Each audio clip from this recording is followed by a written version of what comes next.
गई तो फिर तो उसके धक्के बड़े लंबे होते हैं। आप किसी के हुए होंगे तो आप पूछ के देखिएगा कि पासपोर्ट पे एक करैक्टर भी ठीक करवाना हो तो क्या क्या करना पड़ता है। तो ये आपके आईडी प्रूफ भी जो है ये बुध ग्रह के अंदर आते हैं।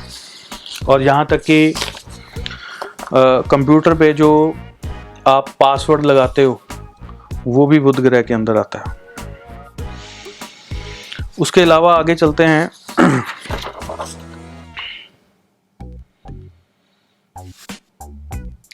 अगर किसी का बुध खराब हो जाए या बुध वक्री है या कुछ ऐसी स्थितियां हैं, बुध किसी का अच्छा नहीं है किसी की कुंडली में, तो उसमें क्या होगा कि वो व्यक्ति किसी काम को, जैसे उसने काम शुरू किया उसको अधूरा छोड़ देगा, कंप्लीट ही नहीं करेगा, कई साल तक वो अधूरा छोड़ देगा। ऐसी चीज़ें भी वो कई बार कर जाता है।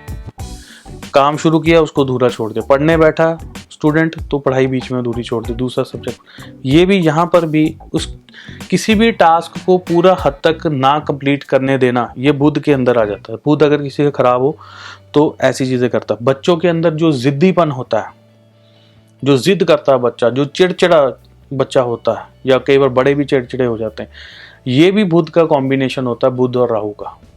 अब ये जितने अभी छोटे बच्चे हैं इस पीरियड में, उनका जो स्वभाव है आप देख लेना, बहुत ज़्यादा जिद्दी हो जाएगा।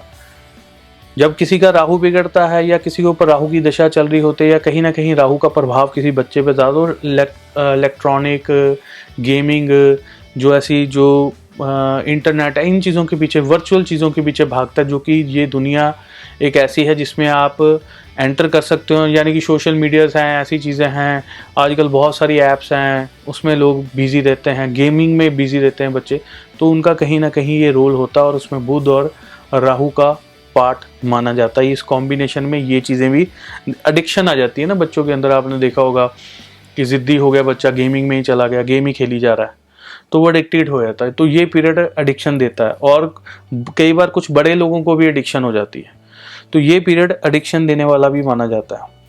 जो बच्चे पढ़ाई करते हैं, ये एजुकेशन का कारक भी है, आपके स्कूल तक की एजुकेशन ये देखता है। आपके जो आप कोर्स करते हो कहीं पर जाके, मान लीजिए आपने विदेश में जाकर कुछ कोर्सेज स्टार्ट किए हैं, वो भी बुध के अंदर आते हैं।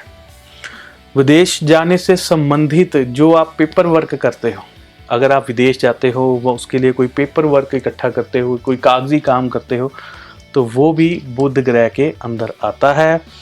और जैसे आप उसके लिए आइलेट्स करते हैं, बैंड लाते हैं, वो भी बुध के अंदर आता है। उसकी जो पढ़ाई करते हैं, ट्रेनिंग करते हैं, वो भी बुध ग्रह के अंदर आता है।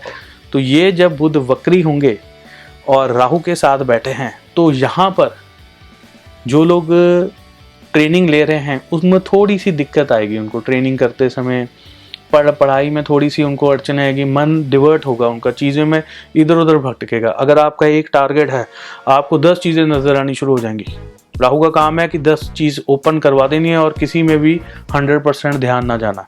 और बुध वक्री होने से ये उसका साथ देगा, क्योंकि राहु नैसर्गिक वक्री ग्रह है। और बुध वक्री होने से एक रूल ये भी माना जाता है कि जो भी ग्रह वक्री होता है वो कहीं ना कहीं राहु जैसी भूमिका निभाता है या वक्री प्लैनेट्स जैसी भूमिका निभाता है, और ये एक कॉपी कैट प्लैनेट भी है। तो ये चीज़ें आपके साथ कर सकता है इन 25 दिनों में।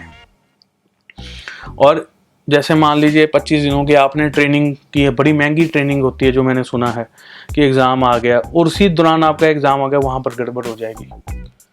आप पेपर वर्क तैयार कर रहे हैं, अपनी फाइल रेडी कर रहे हैं बाहर जाने के लिए, अगर इसी समय में आप रेडी कर रहे हैं तो आपको दिक्कत आ सकती है। कई चीज़ों के लिए ये कॉम्बिनेशन अच्छा है, कई चीज़ों के लिए ये कॉम्बिनेशन खराब है। अब आप ये सोचेंगे कि आपके लिए कौन सा कॉम्बिनेशन अच्छा है और ख़राब है, ये आपको कैसे पता लगे। तो ये तो मैंने सारी डिटेल बता दी, तो आपने अगर ये पूरी वीडियो मेरी अच्छी तरह से देखी है तो आपको समझ में आया होगा। अब मैं आपको राशिफल के अनुसार वीडियो देने जा रहा हूँ। अभी आप हमारे चैनल के साथ जुड़े रहें, चैनल को सब्सक्राइब करके रखें, नोटिफिकेशन बेल को दबा के रखें।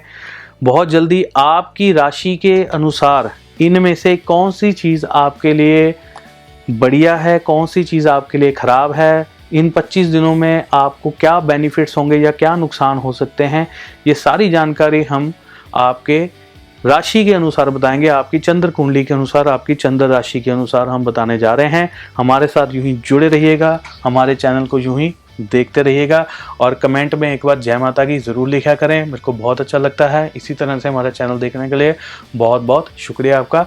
जय माता की, जय हिंद।